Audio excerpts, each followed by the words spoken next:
He's going Dusty Bogan here. Looks like old ScoMo's called the election date. What's it? May 18th.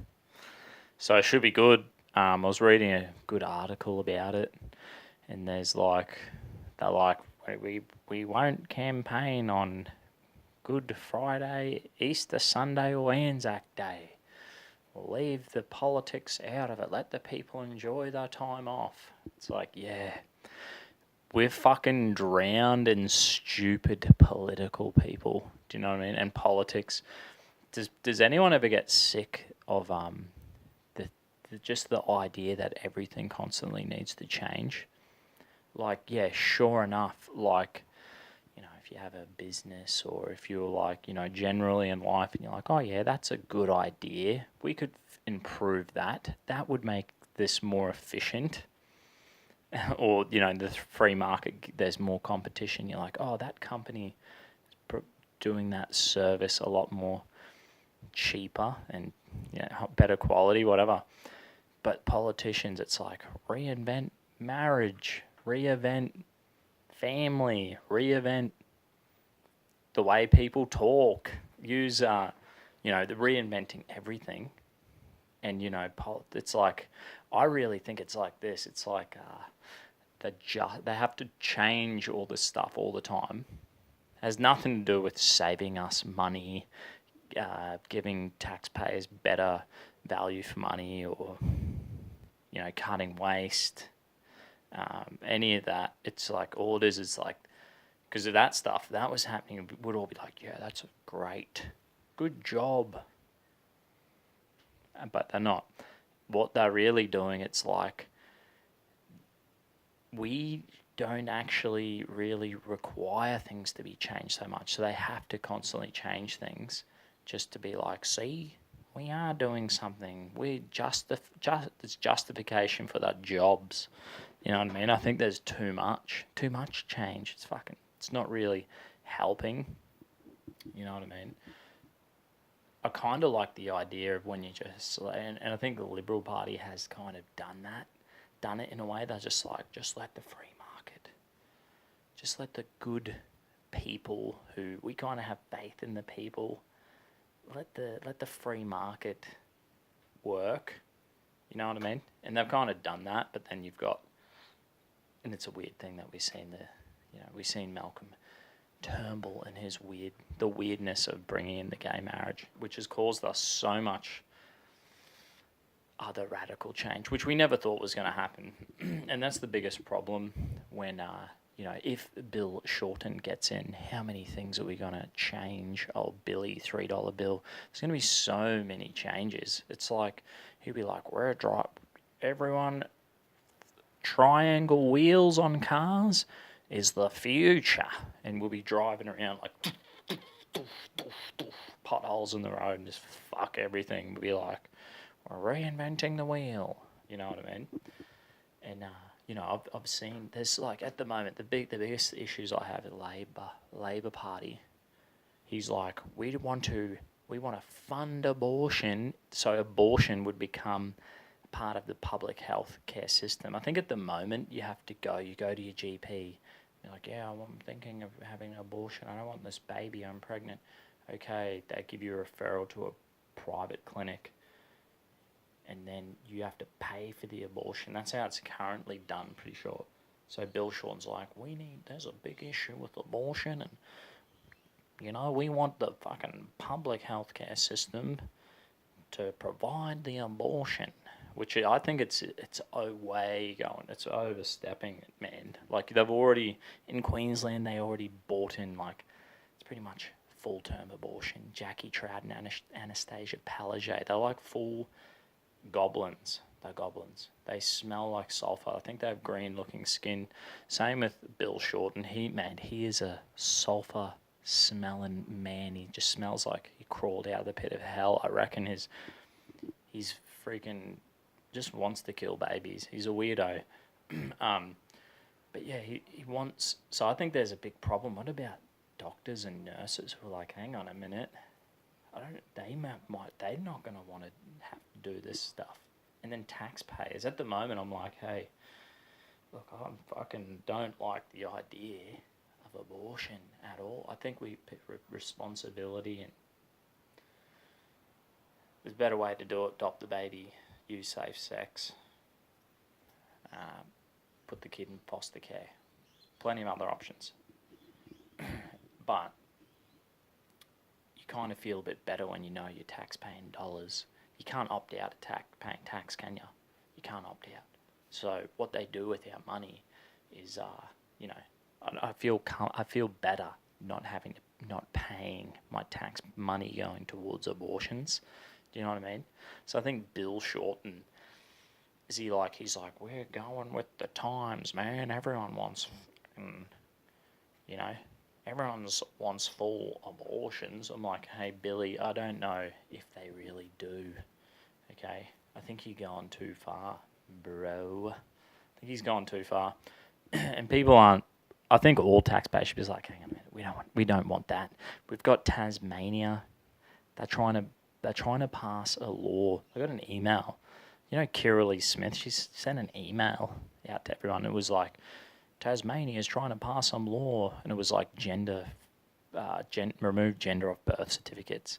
This is Labor, be Labor and Greens again. Remove gender off birth certificates, and it was like changing. It was like then rolling out of gender neutral language throughout education and all this crazy stuff. We seen Anastasia do it with the Commonwealth Games, and it was like they had like a little notebook and like, don't say ladies and gentlemen, watch your step off the train, or welcome ladies. It had to be like gender neutral languages. Like, this is crazy. This is from the gay marriage vote, and they were like, we just want to change it so they could get married. And a lot of people were like, yeah, well, that's kind of okay. But it was the thin end of the wedge, and it was just the beginning. So they lied to us. And now we've got the birth certificate changing the language. And you know what? If you misgender someone, in the law they want in Tasmania, if you misgender someone, you could get up to a $3,500 fine. Imagine if you're a nurse or a teacher, a normal person. Oh, hey, mate. Like, people call women, everyone mate. Is that a gender neutral language? Who the fuck knows? Like, I'm trying to stop swearing. I think I've sworn twice already. I'm going to try to stop. Might take me years to try and stop, but let's try stop. So just rip into me in the comment section. It's all good. Help me out, encourage me if you think I'm doing better, whatever. Yeah. So they're gonna be. What about all the people? So, oh, hey mate, oh, how you going, mate? I think I just sent Kirralie Smith commented under one of her things on MeWe. I said, oh, hey, mate, are you on Telegram? You should jump on Telegram. It's actually pretty good. Join one of my chats. If you start a chat, I'll definitely join. I'd love to be a part of it if you create a chat on Telegram. And I called her mate. But would I be like, hang on, you have just misgendered her, and $3,500 fine if she wanted to carry on? She wouldn't.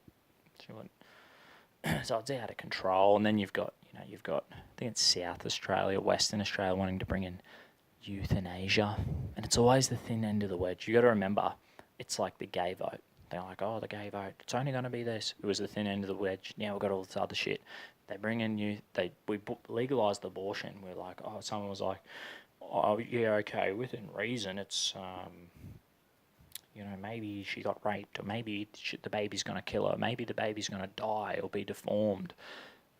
There's all these reasons why. Maybe she was only, 15. And then they legalised abortion.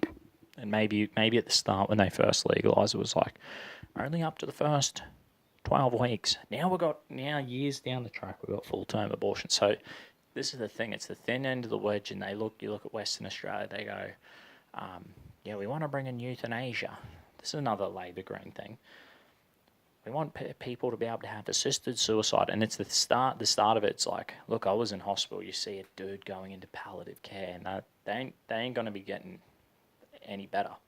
They're going to die. They're going in there. They're going to die.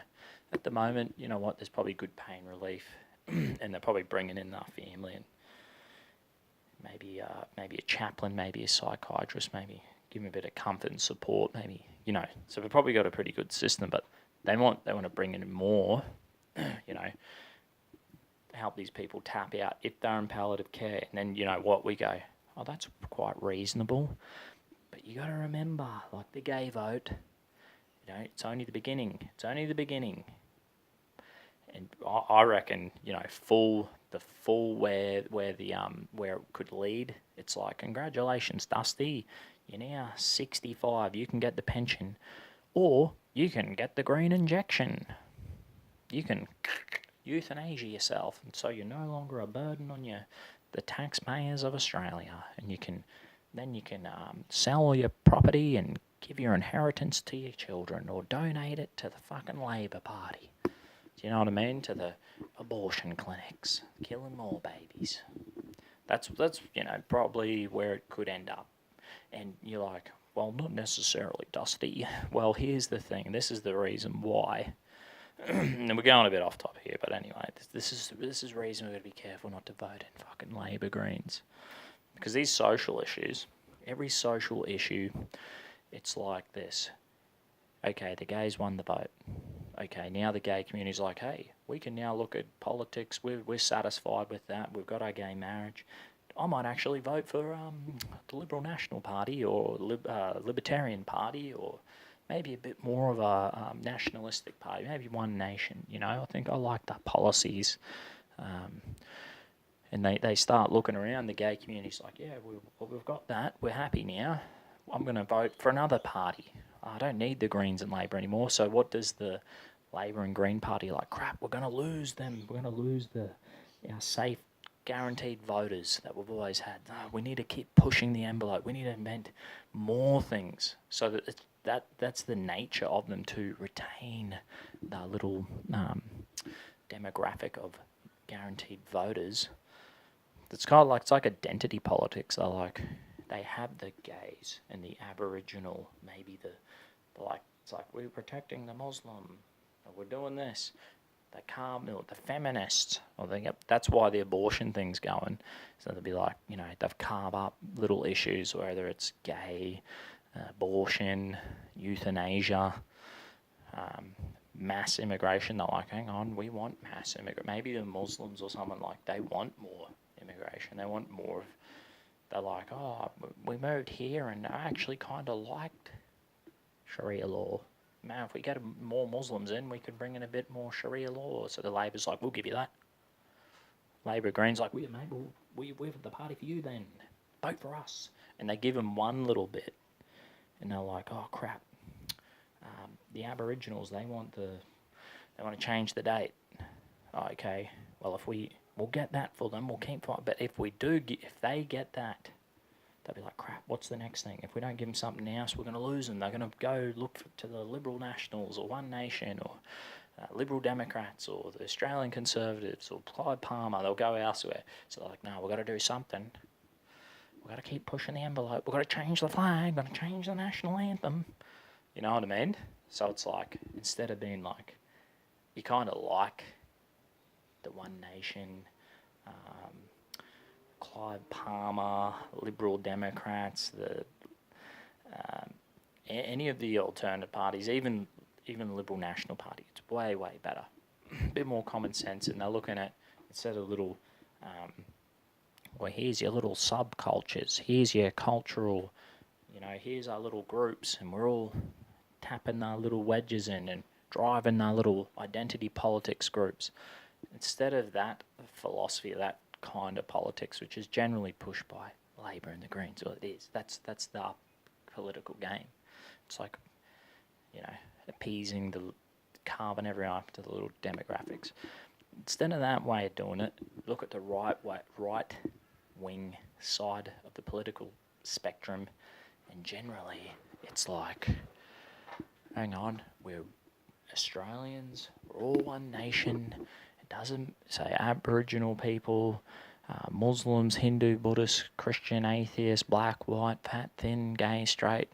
Is that what Labor calls them? Oh, we just call them Australian. They're all Australian, and we want them to have jobs and affordable cost of living, and for them to feel confident with the housing market and the cost of living and the cost of power, and with wage growth, and that they could have a job, find a job easy enough, and you know what? That's what we want. It's like, yeah, that's great. Strong borders, bringing in, having common sense, encouraging, you want to encourage civic duty. Well, that's your civic duty to be to vote. That's your civic duty to be on. Have you heard that saying? That's like civic nationalism. And you're like, we're all a part of the nation. We're all part of the nation unified. I like that model. I think that's a lot better. And I think looking at, instead of being, another demographic we have with the Labor Party, old $3 Billy boy, he's like, we want 50% of all cars to be electric in Australia. It's like, dude, you got to think about this. We're 25 million people. You'd name me any nation that's about 25 million people that's maybe we don't have a huge domestic, like it's not like America or Europe or even China, say. There's like a huge domestic market economy of just consumption. Do you know what I mean? And, because we're such a low population, you think that we're going to see like huge innovation in the area in the next fucking 31 years, 50% of cars. You're making a claim that is ridiculous, mate. We can't say that. We're 25 million people. And, what's it? 80% of the land is bloody not suitable for agriculture or people to really flourish in. Like, it's not, low population, all this. And you just got to think about it, Bill. Just think about it, bro. We don't even have car manufacturing companies. What is the driving force for innovation here? He's like a fucking communist. I'm sure, if we were like, you'd want to have a booming economy, and you'd want to have, make it easy to have startups and tech and stuff. Guys like Elon Musk. Have you read the thing about Elon Musk, and he's like cracking the shits because some other companies like, we're going to start launching rockets in space, and there's like this fierce rivalry and competition. We need free market competition. Will solve these problems, dude. Not you robbing from your tax. We're going to get these 50% of electric cars. We're going to fucking tax everyone 5% more. But we're not going to tell them that. We're just going to up the rates and up the fuel tax and up the cigarette tax and up the alcohol tax. And maybe we could bring in a carbon tax. Yeah, that's brilliant. Like, have you heard there's like something like in Australia, 65% of all taxes, of 65% of every dollar goes back into the government's pockets. Okay, Billy boy, if you're so paranoid about it's not even global warming anymore, it's climate change. If you're so worried about climate change, if you can't fix the problem by taxing us at 65%, what makes you think you'll be able to solve the problem by taxing us an extra 5%? 65% is way too much already. You're already stifling the free market. You're probably already you've gone beyond. There's probably a point where there's a certain amount of government that's good, and taxation that's probably good. It's probably like works with the free market to build confidence in the free market. Like having a police force or some decent road rules and making businesses. People go to work, they're not afraid the house getting broken into. We go home from work, a business is not getting broken into. Some things the government can do pretty good. Maybe infrastructure they can do pretty good too. But there's other things where it gets so big. It just becomes a negative, you know what I mean? But anyway, that was a decent rant. But I would just encourage you. The social issues are important too, and economic issues are important. And the silly games that we see, the media, they spin it up. Like, this is spin, obviously. This is like a guy who would be on the spectrum, It's like classical liberalism, conservative, libertarian. Probably them three. Maybe a bit nationalistic. I do believe we should have zero illegal immigration, that we should cut immigration. I believe we should have immigration policy should be like, okay, there's Latinos, Polynesians, Melanesians, Asians, Indians, Middle Easterners, Africans, Europeans. Or maybe there's 8 different racial groups on the earth. I'll be like, right, let's take a little bit from everyone. And then we're gonna cut the immigration rate from 250,000 down to 100,000 a year. We're gonna have zero illegal immigration. Out of that 100,000, it's gonna be broken up into 8 groups, racial groups. So in 1,000 years, because if we were like, we're gonna, at the current rate, it's like 240,000 immigrants a year, and it's like, imagine if it's like, well, 80% of them are Chinese. Well, guess what? In 1,000 years, we'll become a majority Chinese nation. But aren't we supposed to be multicultural? Well, I don't believe we should be multicultural. I think we should be multi-ethnic. But we have one nation, one culture, which is the Australian culture. People are migrating here, migrating to the West. They become Westerners. They become like the modern way of doing things in life. And yes, we all have our historical ancestry and our traditions, and maybe our traditions, but you come to a nation and you adopt the values and the culture of the nation you're coming to. But I just think, I think there's a way we could do it, and we can do it better. And we could be like, hey, why the hell are we migrating people in anyway? Oh, because we want economic growth. Oh, because people aren't having as many children because the cost of living's too high, and both parents are working, and it's great having a capitalistic society with all this cool stuff, and people love the lifestyle, so they're willing to work. Both partners are willing to work. They're working longer. They're not having kids till they get older. They're probably only having 1 or 2 kids. Luckily, if they have 3, so the population is declining every generation, maybe by like 10 or 15%, maybe 20%. So there's more people retiring and less people entering the workforce. So we're like, shit, we need to immigrate people just to prompt up so we can provide these taxpayers with a retirement fund. That's pretty much the whole idea. And by having population increase, you could have the share market could constantly grow. Shares could be going up. Profits are going up. Makes sense. So the model needs growth. This is why they're bringing people in.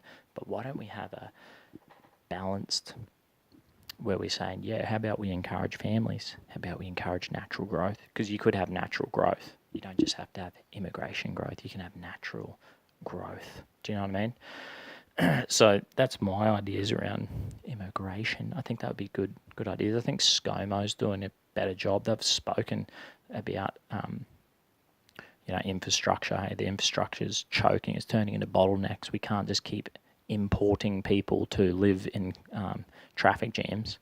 It's not going to work. It's going to be terrible. Who wants to be in a car for 2 hours a day going, or 2 or 3 hours a day driving to and from work in the cities because there's too many people. The infrastructure can't handle it. Do you know what I mean? ScoMo's saying that we need to cut immigration because there's some practical, real reasons, like the infrastructure reason is enough. It's enough. Do you know what I mean? So we've got to get that balance right, and you can't have $3 Billy Boy in the Greens running around there with identity politics, chop everyone up into their little groups and everything's just about winning elections. Do you know what I mean? It's all about the super PC culture, and you know what?